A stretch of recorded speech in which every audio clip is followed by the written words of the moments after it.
You know, when I decided 6 years ago to play my dad off Broadway, that's actually where the pushback began, because it was going to be the first time, I suppose, in a public way, although, you know, off Broadway isn't national television, but it's still public, that I was going to say the truth, which is, you know, my father was, in my opinion, a gay man, or at the very least, a bisexual man. He had 13 kids, but when he came out to me, what I witnessed with him privately was a man who appeared to be much more interested in men than women. In fact, I didn't see an interest in women. So that's why I say he felt like a gay man to me. So I think, you know, that started a bit of a pushback back then. I think family secrets, and I think growing up in a family that is seeped in a culture of secrecy is a hard thing to break.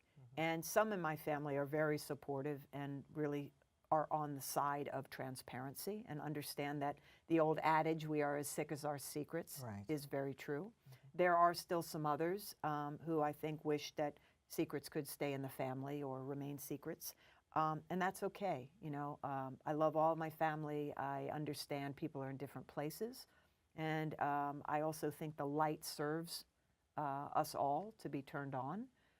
That's my opinion, and they're welcome to have theirs. But in general, I see the service that I'm doing by being this forthright, not just about my father, but my own isms, my own Me Too moments, my own relationship with my teacher as a young woman. You know, everyone has secrets. And when you're shameless about your secrets, you change the world. Because it gives people permission to be shameless about theirs. And when we own our stories, you know, our story doesn't own us. And I was owned by lots of stories for much of my life.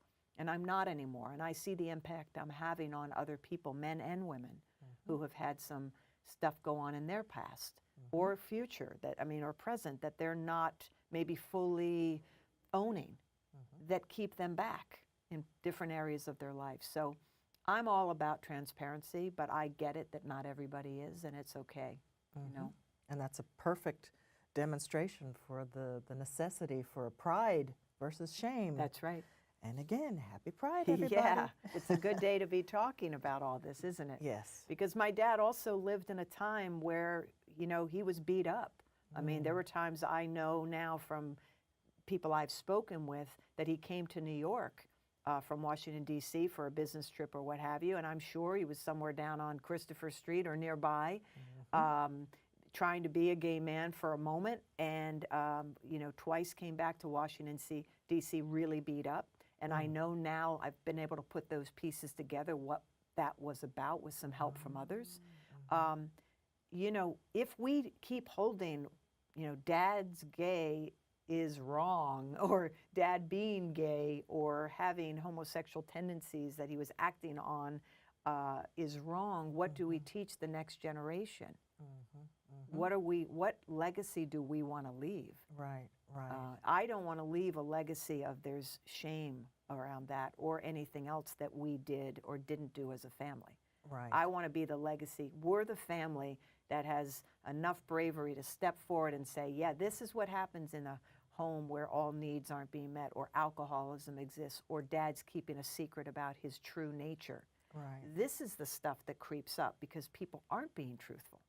So why would we want to perpetuate that? You know? I was just reading the portion today about when your mom does find out. And how devastating it is for her. And for other women who are in that situation, you know, they probably don't realize how much energy and effort you've been spending your life just keeping the secret and keeping it shrouded and being fearful of what was going to happen when somebody found out. You know? You're absolutely right. And I think wearing a mask is exhausting. And we all wear it to some degree because we live in the world. So occasionally we just put that mask on because we have to survive and live and all that, and that's normal. But that other kind where we can't face it, where we want to pull the covers over and pretend it didn't happen or it doesn't exist, is more damaging to ourselves than anyone. And when mothers find, or wives find this out, and then they're hurt, yes, they want to be comforted. Yeah.